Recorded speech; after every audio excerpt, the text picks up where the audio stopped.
नमस्कार, हिमाचल बुलेटिन में आपका स्वागत है। पेश है आज के समाचार। मुख्यमंत्री श्री जयराम ठाकुर ने आज प्रदेश विधानसभा में वर्ष 2022-23 के लिए 51,365 करोड़ रुपए का बजट प्रस्तुत किया। बजट अनुमानों को प्रस्तुत करते हुए मुख्यमंत्री ने कहा कि वर्ष 2021-22 के संशोधित अनुमानों के अनुसार कुल राजस्व प्राप्तियां 37,312 करोड़ रुपए है। उन्होंने कहा कि कुल राजस्व व्यय 37,034 करोड़ रुपए रहने का अनुमान है, जबकि 278 करोड़ रुपए का राजस्व सरप्लस अनुमानित है। श्री जयराम ठाकुर ने कहा कि वर्ष 2022-23 में राजस्व प्राप्तियां 36,375 करोड़ रुपए और कुल राजस्व व्यय 40,278 करोड़ रुपए रहने का अनुमान है।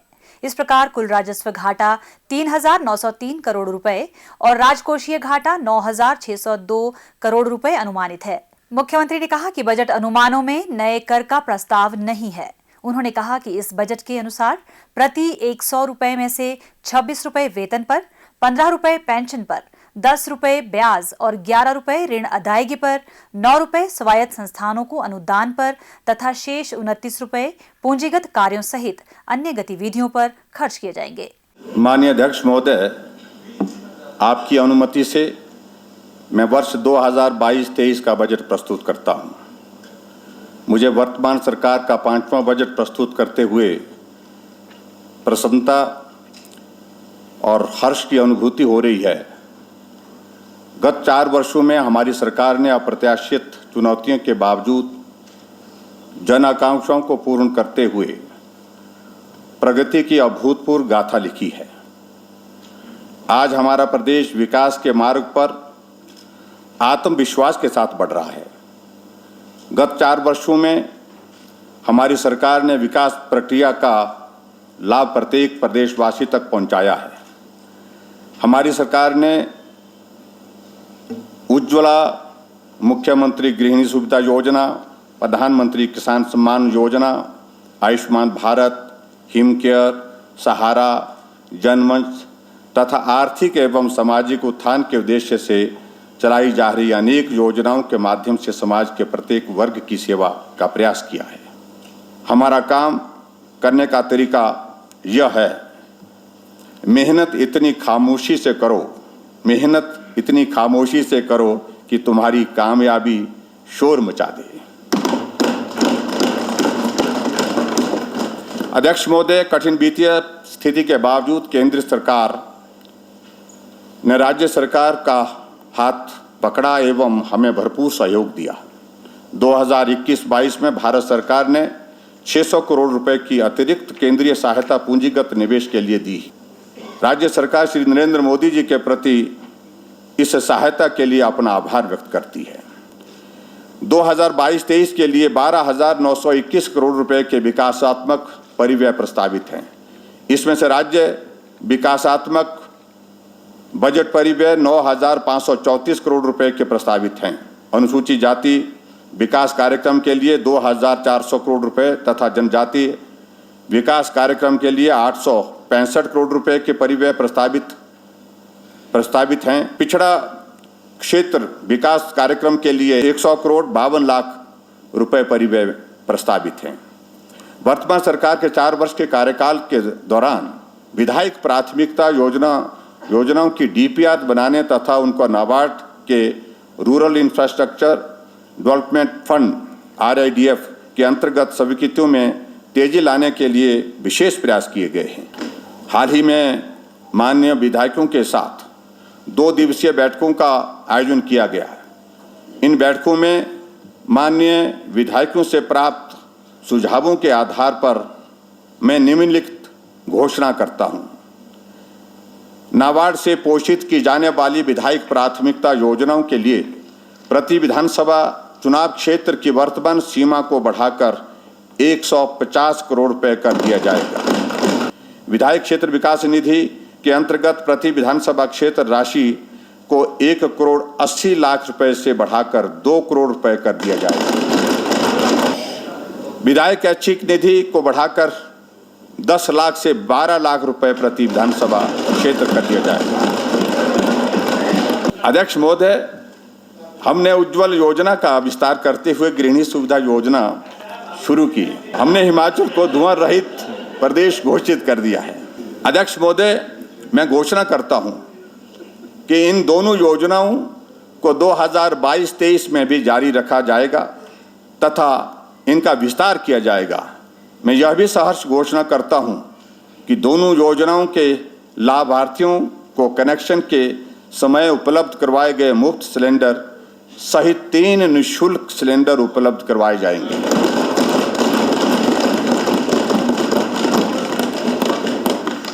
और उपभोक्ताओं को इनसे निम्न लाभ प्राप्त होंगे। नए कनेक्शन पर एक वर्ष में 3 निःशुल्क सिलेंडर मिलेंगे। जिन्होंने पुराने कनेक्शन के साथ 1 सिलेंडर लिया हो उन्हें 2 अतिरिक्त मिलेंगे और जिन्होंने पुराने कनेक्शन के साथ 2 सिलेंडर लिए हों उन्हें 1 अतिरिक्त निःशुल्क सिलेंडर मिलेगा। अध्यक्ष महोदय, ये हमारी सरकार की एक बहुत बड़ी एक कमिटमेंट है कि बुढ़ापा सबको आएगा और बुढ़ापा जब आता है तो साथ बहुत कम लोग होते हैं, तो सरकार उनके साथ साथी बनकर के, सहयोगी बनकर के उनका ख्याल रखने के लिए खड़ी हो। ये मुझे लगता है कि एक बहुत पुण्य का कार्य जिसको हमने अपने हाथों में लिया है, उस काम को पूरा करने के लिए एक बड़े संकल्प के रूप में हम आगे बढ़ते हुए 60 साल से ऊपर सभी को आय सीमा में छूट देते हुए पेंशन का प्रावधान करने की हम घोषणा करेंगे।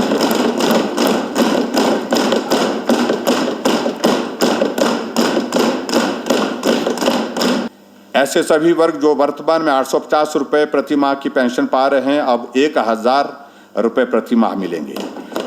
ऐसे सभी वर्ग जो वर्तमान में 1000 प्रति माह की पेंशन पा रहे हैं को अब 1150 रुपये प्रति माह मिलेंगे।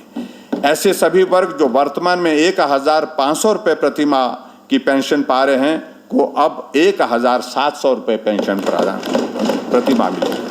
अध्यक्ष महोदय, 60 से 65 वर्ष की आयु की महिलाएं बिना किसी आय सीमा के वृद्धावस्था पेंशन का लाभ पाने की पात्र होंगी। 60 से 69 वर्ष की आयु की पुरुष बिना आय सीमा के वृद्धावस्था पेंशन का लाभ लेने के पात्र होंगे।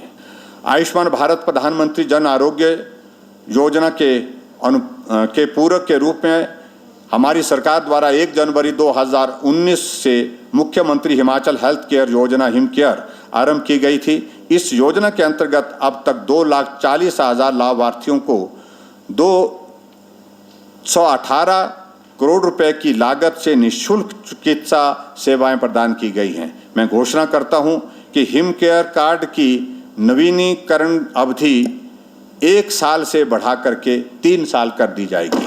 हिम केयर में नए परिवारों का पंजीकरण जनवरी से मार्च माह में होता है। मैं यह घोषणा करता हूं कि इस योजना में नए परिवारों का पंजीकरण अब पूरा वर्ष होता रहेगा। इसके अतिरिक्त हिम केयर के अंतर्गत, अध्यक्ष महोदय, इसके अतिरिक्त हिम केयर के अंतर्गत प्रदेश की विभिन्न जेलों में बंदियों को भी लाया जाएगा। इस हिम केयर के अंतर्गत जो जेल में जो हमारे सजा याफ्ता लोग हैं उनको भी इसमें शामिल किया जाएगा। अध्यक्ष महोदय, प्रदेश के दूरदराज क्षेत्रों में स्वास्थ्य सुविधाएं घर द्वार उपलब्ध करवाने के उद्देश्य से मैं एक नई मुख्यमंत्री मोबाइल क्लिनिक M3C, ये बड़ा महत्वपूर्ण है जिसका मैं जिक्र कर रहा हूँ। मुख्यमंत्री मोबाइल क्लिनिक जो है M3C, उसका छोटा नाम रखा शॉर्टकट में, योजना को शुरू करने की घोषणा करता हूं। इस योजना के अंतर्गत प्रदेश के प्रत्येक विधानसभा क्षेत्र में एक मोबाइल क्लिनिक चलाया जाएगा। इसमें बेसिक स्वास्थ्य सुविधाएं उपलब्ध करवाने के लिए जरूरी उपकरण होंगे। इसमें एक डॉक्टर द्वारा अपनी टीम के साथ गांव में जाकर चिकित्सा सुविधा दी जाएगी। इसमें डॉक्टर एक पारिवारिक डॉक्टर की तरह कार्य करेगा। कोविड से उत्पन्न स्थिति से निपटने हेतु तथा स्वास्थ्य सुविधाओं से वंचित रहने वाले लोगों के लिए यह योजना एक वरदान साबित होगी। विगत वर्षों में स्वास्थ्य संस्थानों का व्यापक विस्तार हुआ है। इसको देखते हुए मैं यह घोषणा करता हूं, चिकित्सा अधिकारियों के 500 नए पद हिमाचल प्रदेश में सृजित किए जाएंगे। मुख्यमंत्री रोशनी योजना के अंतर्गत पात्र 12,765 निर्धन परिवारों को निःशुल्क विद्युत कनेक्शन उपलब्ध करवाए गए हैं। इस योजना के अंतर्गत 2022-23 में 5,000 परिवारों को कनेक्शन दिए जाएंगे। मेरे हर बजट में न्यूनतम दिहाड़ी में प्रभावी बढ़ोतरी हुई है, जिसका सीधा लाभ आउटसोर्स कर्मियों को मिला है। अध्यक्ष महोदय, प्रदेश की विकास यात्रा में कर्मचारियों के साथ साथ विभिन्न विभागों में कार्यरत पैरा वर्कर्स अतुलनीय योगदान है। कोरोना काल में उन्होंने सरकार के साथ कदम से कदम मिलाकर के सेवाएं दी हैं। हमारी सरकार इनके कल्याण के प्रति पूर्णतः प्रतिबद्ध है एवं विगत 4 बजटों में इनके मानदेय में यथासंभव वृद्धि की है। आगामी वर्ष के लिए मेरा प्रस्ताव निम्नलिखित है। अध्यक्ष महोदय, आंगनबाड़ी कार्यकर्ताओं को, या मैं कहना चाहूँगा आंगनबाड़ी कार्यकर्ताओं को 1,700 रुपये की बढ़ोतरी के साथ मैं 9,000 रुपये प्रति माह मानदेय देने की घोषणा करता हूँ। मिनी आंगनबाड़ी कार्यकर्ताओं को मासिक 900 रुपये बढ़ोतरी के साथ अब 6,100 रुपये मिलेंगे। आंगनबाड़ी सहायिका को प्रति माह 900 रुपये की बढ़ोतरी के साथ अब 4,700 रुपये प्रति माह मानदेय मिलेगा। अध्यक्ष महोदय, आशा वर्कर्स, जिनका बहुत महत्वपूर्ण योगदान रहा आंगनबाड़ी वर्कर का, आशा वर्कर का कोविड के इस दौर में, आशा वर्कर को 1,825 रुपये की बढ़ोतरी के साथ 4,700 रुपये प्रति माह मानदेय मिलेगा। इसके अतिरिक्त आशा वर्कर को भारत सरकार का अंशदान तथा इंसेंटिव दिए जाने का भी प्रावधान है। सिलाई अध्यापकों को 900 रुपये बढ़ोतरी के साथ 7,950 रुपये प्रति माह मिलेंगे। मिड डे मील वर्कर्स को 900 रुपये बढ़ोतरी के साथ 3,500 रुपये प्रति माह मिलेंगे। वाटर कैरियर शिक्षा विभाग को 900 रुपये बढ़ोतरी के साथ 3,900 रुपये प्रति माह मिलेंगे। इस बढ़ोतरी को सम्मिलित करने के साथ साथ सरकार द्वारा वर्तमान कार्यकाल में 2,000 रुपये प्रति माह की बढ़ोतरी की गई है। जल रक्षक को 900 रुपये बढ़ोतरी के साथ 4,500 रुपये प्रति माह मिलेंगे। हाल ही में नियुक्त हुए जल शक्ति विभाग में मल्टीपर्पज़ वर्कर को 900 रुपये बढ़ोतरी के साथ 3,900 रुपये प्रति माह मिलेंगे। पैराफिटर तथा पंप ऑपरेटर को 900 रुपये बढ़ोतरी के साथ 5,550 रुपये प्रति माह मिलेंगे। दिहाड़ीदारों को 50 रुपये बढ़ोतरी के साथ 350 रुपये प्रतिदिन दिहाड़ी मिलेगी। इस बढ़ोतरी को सम्मिलित करके हमारी सरकार द्वारा अपने वर्तमान कार्यकाल में न्यूनतम 440 रुपये प्रतिदिन अर्थात 4,200 रुपये प्रति माह की बढ़ोतरी एक दिहाड़ीदार को जो है दी गई है। अध्यक्ष महोदय, इसके साथ हमारी सरकार के कार्यकाल में आउटसोर्स कर्मियों की दिहाड़ी में न्यूनतम 4,200 रुपये प्रति माह की बढ़ोतरी हो जाएगी। प्रत्येक आउटसोर्स कर्मी को अब न्यूनतम 10,500 रुपये प्रति माह मिलेंगे। अध्यक्ष महोदय, पंचायत चौकीदार को 900 रुपये की बढ़ोतरी के साथ 6,500 रुपये प्रति माह मिलेंगे। पंचायत चौकीदार की सेवाओं को संबंधित एक स्पष्ट नीति भी आने वाले समय में हम बनाएंगे, क्योंकि उनकी मांग बहुत लंबे समय से है। उनकी समस्या का समाधान भी करने की दिशा में कदम उठाएंगे। अध्यक्ष महोदय, राजस्व चौकीदार को 900 रुपये की बढ़ोतरी के साथ 5,000 रुपये प्रति माह मिलेंगे। राजस्व लंबरदार, कल भी मिले मेरे को लंबरदार, तो लंबरदार को 900 रुपये की बढ़ोतरी के साथ 3,200 रुपये प्रति माह मिलेंगे।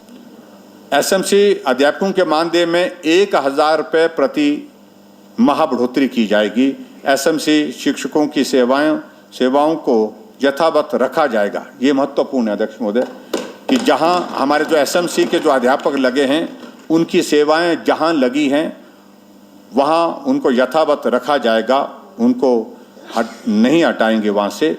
और इन अध्यापकों की सेवाओं से संबंधित नीति बनाने के बारे में भी विचार किया जाएगा। आईटी टीचर्स को 1,000 रुपये प्रति माह बढ़ोतरी की जाएगी। एसपीओ को 900 रुपये प्रति माह बढ़ोतरी की जाएगी। ये मैं कहना चाहता हूं कि खासतौर से चंबा जिला लाहौल में जो है हमारे एसपीओ जो लगे हैं, मुझे अभी कल उनका डेपुटेशन भी मिला था, तो उसमें उनको एक इंक्रीज हम थोड़ी और करके जो है वो 900 रुपये और उसमें उनके इसमें बढ़ोतरी करेंगे। अध्यक्ष महोदय, मैं यहाँ कहना चाहूँगा, हर एक का दर्द सीने में ले के चलते हैं, हर एक का दर्द सीने में ले के चलते हैं, सबके दामन को खुशियों से भरते हैं, यही चाहते हैं ना रहे कोई ज़रूरतमंद, दिन रात सबके सपनों को पूरा करते हैं। मुख्यमंत्री श्री जयराम ठाकुर द्वारा आज विधानसभा में प्रस्तुत किए गए बजट का प्रदेश के सभी वर्गों के लोगों ने जोरदार स्वागत किया है। वृद्धावस्था पेंशन प्राप्त करने के लिए आयु सीमा 60 वर्ष करने, न्यूनतम दिहाड़ी 350 रुपए करने, एक अतिरिक्त गैस सिलेंडर प्रदान करने, 30,000 से अधिक कार्यमूलक पदों को भरने की घोषणा सहित कृषि एवं बागवानी तथा स्वास्थ्य एवं शिक्षा क्षेत्र के सुदृढ़ीकरण के लिए की गई घोषणाओं पर लोगों में खुशी की लहर है। मनोहर लाल शर्मा ऊना से आज जो बजट पेश हुआ उसकी मैं सराहना करता हूँ। ये जो बजट है वो आम गरीब आदमी का बजट है। इसमें आम गरीब आदमी को बड़ी राहत मिलेगी। जिस तरीके से दिहाड़ी जो है वो 300 से बढ़ाकर 350 की है, इसी तरीके से हर आदमी की जो हर वर्कर थे जो गरीब आदमी थे उनकी तनख्वाह में इजाफा किया है। मेरा नाम पुष्पा देवी है। जो आज हमारी सरकार ने बजट पेश किया है उसके लिए हम सब बहुत इनके आभारी हैं। और जो हमारी बहनों के लिए गृहिणी योजना की इन्होंने 1 साल का जो है 3 सिलेंडर हमारी बहनों को मिलेंगे। नमस्कार, मेरा नाम राजकुमार है, मैं ऊना से हूँ। मैं सरकार का और मुख्यमंत्री श्री जयराम ठाकुर जी का बहुत बहुत धन्यवाद करता हूँ कि उन्होंने जो हिम केयर कार्ड हेल्थ के लिए रखा था, पहले हर साल उसको हम रिन्यू कराते थे, लेकिन इस बार उन्होंने कहा है कि 3 साल तक कोई रिन्यू नहीं होगा, 3 साल तक चलेगा। अब साल में कभी भी आप रिन्यू करा सकते हैं। मैं आंगनवाड़ी कार्यकर्ता लता कुमारी पूर्विया मोहल्ला सेकेंड नाहन फर्स्ट से कार्यकर्ता के पद पर कार्यरत हूँ। मैं मुख्यमंत्री जयराम ठाकुर जी का बहुत बहुत धन्यवाद करना चाहती हूँ कि हमें प्रति माह 9,000 रुपये मिला करेगा और हमारी पारिवारिक स्थिति में बहुत सुधार आएगा। मैं माननीय मुख्यमंत्री का बहुत बहुत धन्यवाद करना चाहती हूँ। जो आज बजट पेश किया गया उससे मैं भगवान ओम प्रकाश बहुत ही प्रसन्न हूँ। ये सभी के हित के लिए है। हमारी 2 मुख्य मांगे थी यहाँ पे किन्नौर के लिए, जो दोनों ही सरकार ने इस बजट में पास कर ली है। इसमें एक सी स्टोर का था, हमारा सी स्टोर 2 किन्नौर के लिए अप्रूव हुआ है, एक रिकोंगपियो एक गैबों के लिए। मैं इसके लिए सरकार का बहुत बहुत धन्यवाद हूँ। और साथ ही उन्होंने हमारे जो ऑर्गेनिक फार्मिंग के लिए मार्केट का कहा था, उसमें भी ऑर्गेनिक फार्मिंग के लिए अलग से मार्केट हमें प्रदान किया है। मैं इसमें सरकार का बहुत बहुत आभारी हूँ। हम हार्दिक आभारी हैं श्रीमान जयराम ठाकुर जी के कि उन्होंने महिलाओं के हित का इतना ध्यान रखा, चाहे वो आंगनवाड़ी वर्कर हो, चाहे वो सेल्फ हेल्प ग्रुप के सदस्य हों, यानी कि जो स्वयं सहायता समूह है उनको भी सशक्त करने के लिए जो सरकार ने नई योजनाएं पेश की हैं। तो मैं हार्दिक धन्यवाद करती हूँ श्रीमान जयराम ठाकुर जी का कि उन्होंने इतना अच्छा बजट पेश किया। हिमाचल बुलेटिन देखने के लिए सब्सक्राइब करें YouTube channel IPR Himachal, follow करें ट्विटर @DPRHP, लाइक करें Facebook page information and public relations department Himachal Pradesh, visit करें वेबसाइट www.himachalpr.gov.in। इस अंक में इतना ही। कल फिर होगी मुलाकात। दीजिए इजाजत। नमस्कार।